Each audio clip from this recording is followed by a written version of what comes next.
My brother held the keys in his fist like they had always belonged there. That was the part that stayed with me afterward. Not what my parents said, not the way my mother kept her eyes on the table when she slid them across, not my father's voice doing the thing it did when he had decided something was already finished and was now simply informing the room.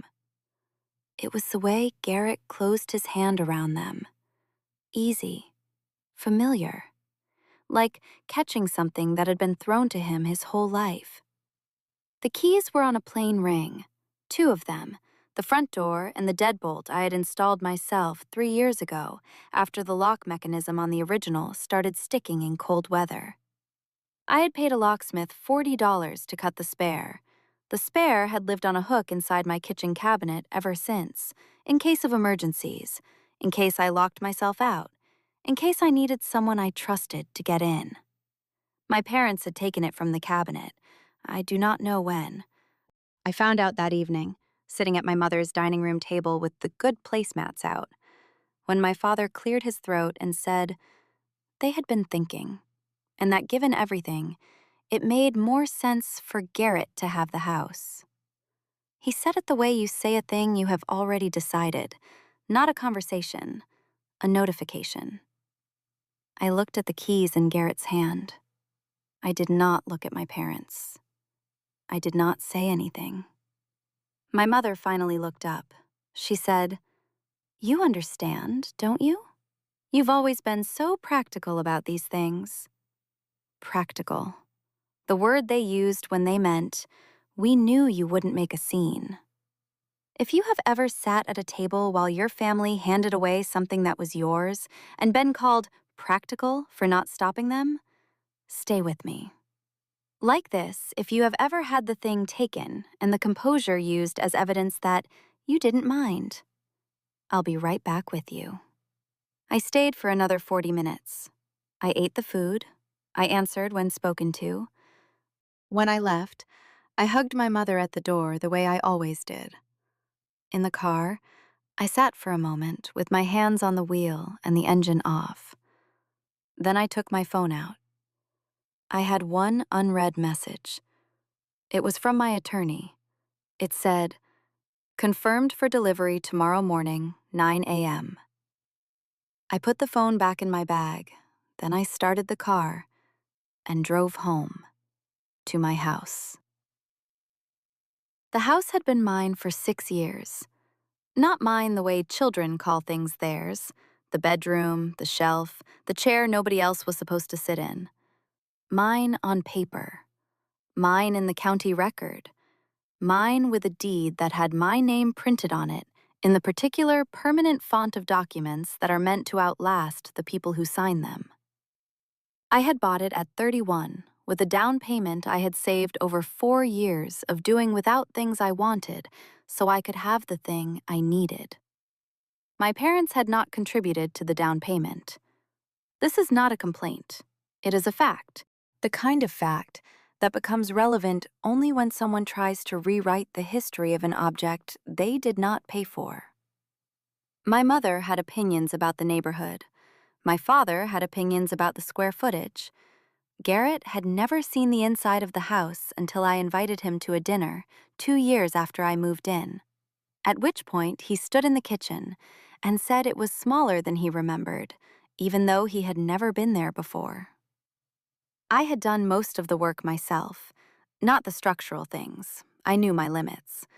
But the painting, the fixtures, the slow, patient accumulation of a place that felt like it had been chosen rather than inherited. I had refinished the floors in the second bedroom over a long weekend in October, alone, with the windows open and a radio on the windowsill. And when I was done, I sat on the bare floor and looked at what I had made and felt, for the first time in a long time, like I was somewhere that was actually mine. The mortgage was in my name, 11 years left on a 30-year note. I had never missed a payment, not once. Not the month I lost a contract and had to pay from savings, not the winter the furnace went out and I paid the repair bill and the mortgage payment in the same week and ate simply for the rest of the month and did not tell anyone because there was no one to tell who would have helped rather than offered an opinion. My parents knew the house existed. They did not know what it had cost to keep. That was partly my fault. I had learned early that sharing difficulty with my family produced sympathy in the short term and leverage in the long term. And I had decided the sympathy was not worth the price.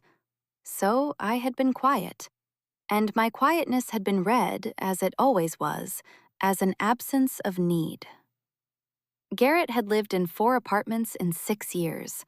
2 of them had been paid for partially by my parents. Not secretly, openly. The way my family handled money for Garrett, openly, generously, without the kind of accounting they applied to everything else.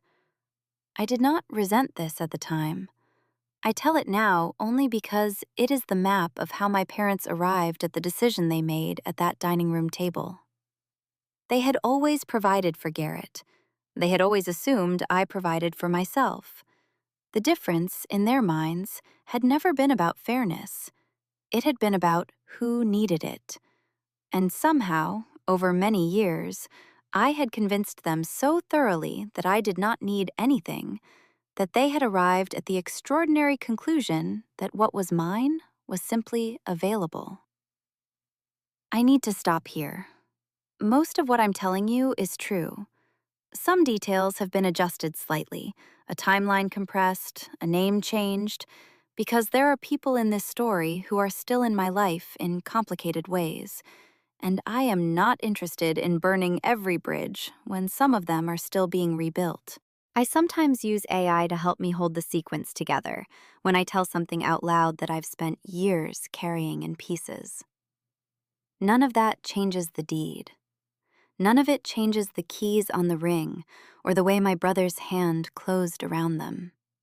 If you have ever been so reliably capable that your family mistook your self-sufficiency for consent, subscribe and stay with me.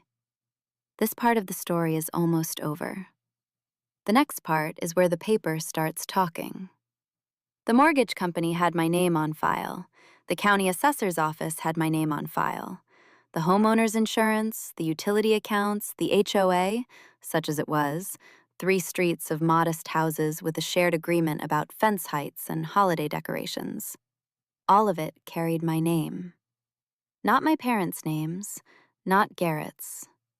Mine.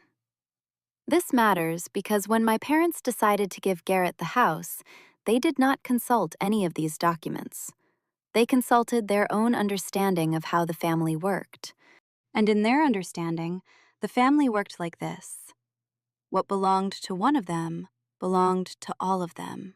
And what belonged to all of them was distributed by them, and the distribution was their decision to make. It had always worked that way. Until it didn't.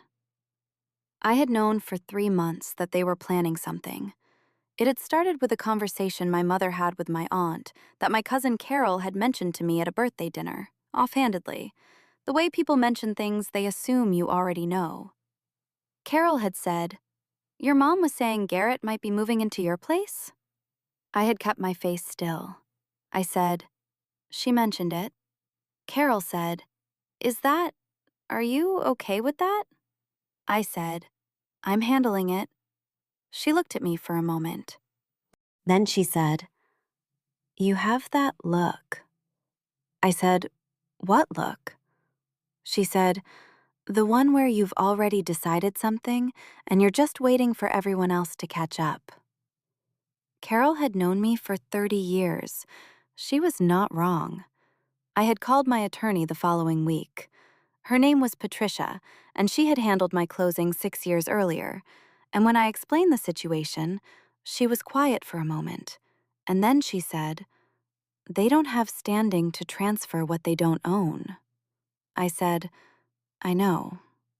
She said, "But if they try to create a paper trail, a gift letter, a family agreement, anything informal, it can create complications even when the underlying ownership is clear." I said, "What do I do?" She said, "You file first." We had filed a protective order on the property 8 weeks before the dinner at my mother's table. A formal notice in the county record. No transfer of ownership, no liens, no encumbrances without court approval. It did not stop my parents from taking the spare key from my kitchen cabinet. It did not stop my father from making his notification at the dining room table. But it meant that every step they planned to take after that evening would walk directly into something they did not know was there. The court order was scheduled for delivery the following morning. I had known that when I sat down to eat. I had known it when my father cleared his throat. I had known it when I watched Garrett close his hand around the keys. I had not said anything. Not because I was afraid, because I had learned over a long time that the most effective thing you can do when someone is walking confidently toward a wall is simply to make sure the wall is there. Carol called me that night. She said, "I heard what happened at dinner." I said, "I figured you would." She said, "You didn't say anything." I said, "No." She was quiet for a moment. Then she said, "Patricia filed, didn't she?" It wasn't a question. I said, 8 weeks ago. She exhaled. Then she said, very quietly, "Good." If your family ever took something that was legally, formally, documentably yours, drop a word in the comments. One word for what they called it when they did it. I have a feeling I know what that word is. The call came at 9:17 the next morning. My mother. I let it ring twice. Then I answered. She said, "There are people at Garrett's apartment." I said, "I know." She said, "They have paperwork." I said, "I know." She said, "What did you do?" That question, what did you do? As if the filing were the action that required explanation. As if handing my keys to my brother at a dinner table were simply a thing that had happened, a weather event, a fact of nature, and I had done something unusual by responding to it. I said, "I protected my property." My mother's voice changed, not loudly, the way a room changes when a window closes and you realize how much noise had been coming in. She said, "This is family." I said, "The deed doesn't say family. It says my name." She said, "Your father is very upset." I said, "I imagine he is." She said, "Garrett needs somewhere to live." And there it was, the sentence they had built the whole thing around. Garrett needs. As if need were a legal instrument. As if my brother's circumstances were a claim against my property. As if the solution to one child's instability was the annexation of another child's life. I said, "Garrett is 38 years old." She said, "You know how he is." I said, "I do." She said, "We thought you'd understand. You've always been so," I said, "practical." She stopped. I said, "I know." Then I said, "Mom, I have to go. Patricia will be in contact with your attorney this week." She said, "We don't have an attorney." I said, "You'll need one." I ended the call. Then I sat at my kitchen table for a moment. The house was very quiet. The kind of quiet that comes after a long period of noise has stopped, when your body hasn't fully registered yet that it's allowed to stop bracing. My father called 20 minutes later. I did not answer. He left a voicemail. His voice was different from my mother's. Where she had gone quiet, he had gone formal. The voice he used when he was very angry, and had decided that the way to express it was precision. He said the filing was an overreaction. He said family matters were handled within the family. He said Garrett was going through a difficult period, and that what I was doing was selfish. He said he expected me to call Patricia and have the order withdrawn before the end of the week. He said, "This is not who we raised you to be." I listened to the voicemail once, then I deleted it. Patricia called at 11. She said, their attorney reached out. I said, they got one fast. She said, retained this morning. He's arguing family intent, that the transfer was a mutual family understanding, and the filing is obstructing a private agreement. I said, is there a document? She said, they're claiming a verbal agreement. I said, there was no verbal agreement. She said, I know. That's why we're going to be fine. But they're going to push for a hearing. I said, let them. She was quiet for a moment. Then she said, Ellen, just my name. The way people say it when they want to make sure you're actually there and not just performing okay. I said, I'm fine. She said, I know you are. I just want to make sure you know what the next few weeks look like. I said, tell me. She told me. It was not simple, it was not fast, but it was clear. And clarity, I had learned, was the thing my family had always relied on me not to have. The hearing was on a Thursday morning in November. The courtroom was smaller than I expected. I had been in courtrooms before, once for jury duty, once to file a small claims matter years ago. But I had never sat at a table with my name on a placard, while my parents sat at another table 12 feet away. My father wore the suit he kept for funerals. My mother wore the gray dress she considered serious. Garrett was not there. I had wondered if he would be. He wasn't. Patricia told me later he had called her office by mistake, looking for his parents' attorney, and when he realized his error, he had hung up without speaking. I did not know what to make of that. I still don't.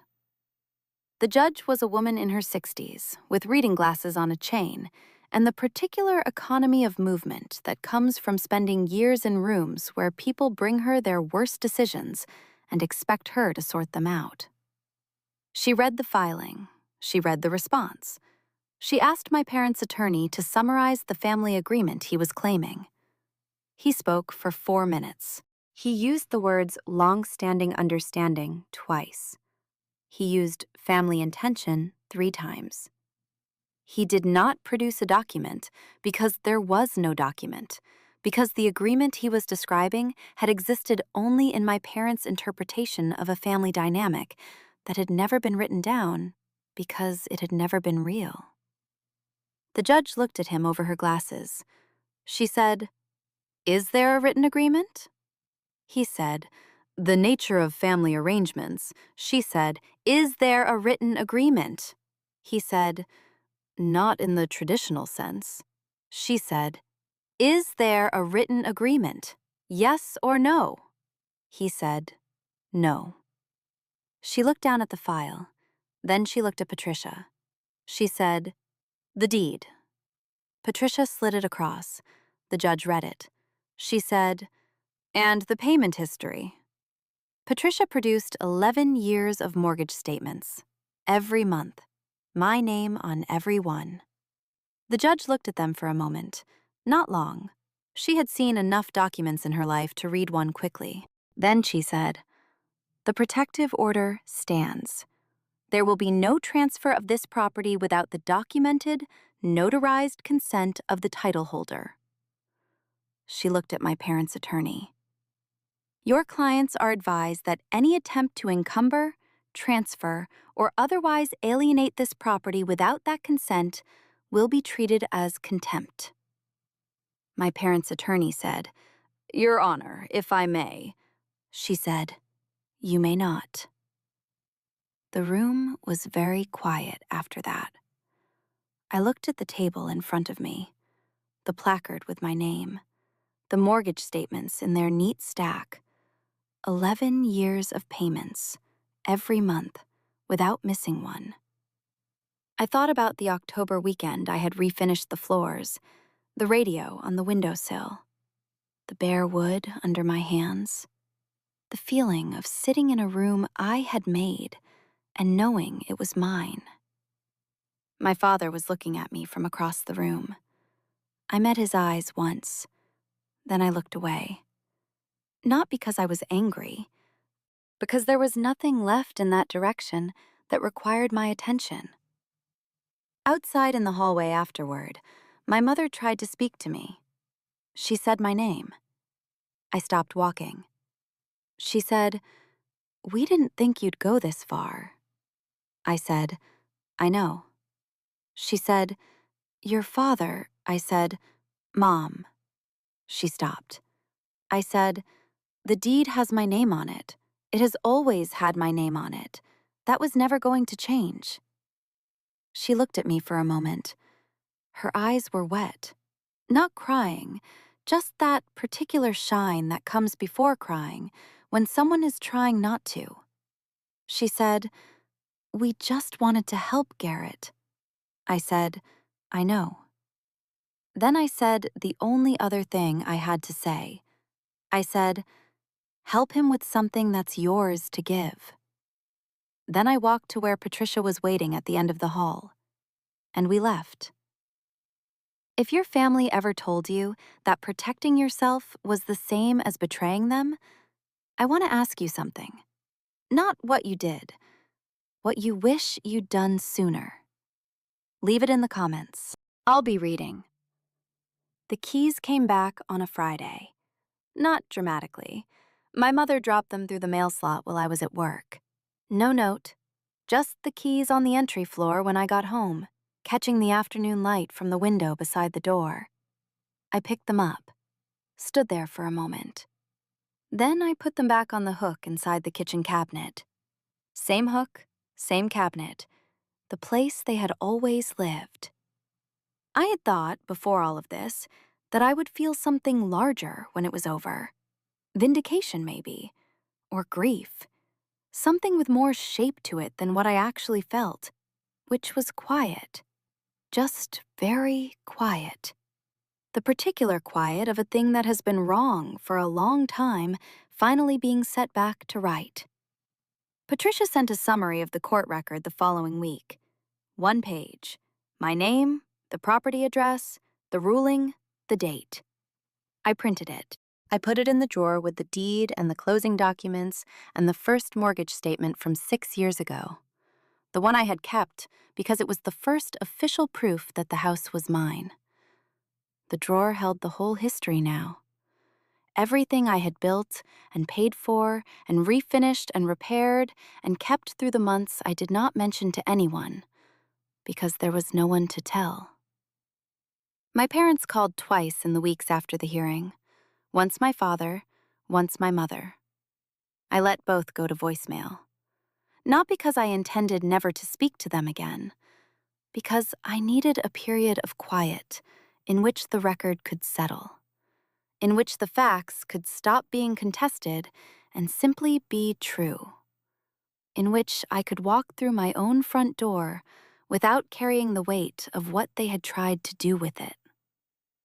Garrett sent a text in December. He said he was sorry.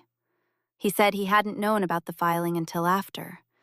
He said he should have said something when they gave him the keys. I read it twice. Then I wrote back, "I know." That was all. It was enough. The house looks the same as it always did. That is the thing nobody tells you about these situations. The aftermath is not dramatic. The floors I refinished are still the same floors. The deadbolt I installed is still the same deadbolt. The hook inside the kitchen cabinet still holds 2 keys on a plain ring. What changed is simpler than that. What changed is that I know, in a way I did not know before, exactly what I am willing to protect. And I know that protecting it is not a betrayal.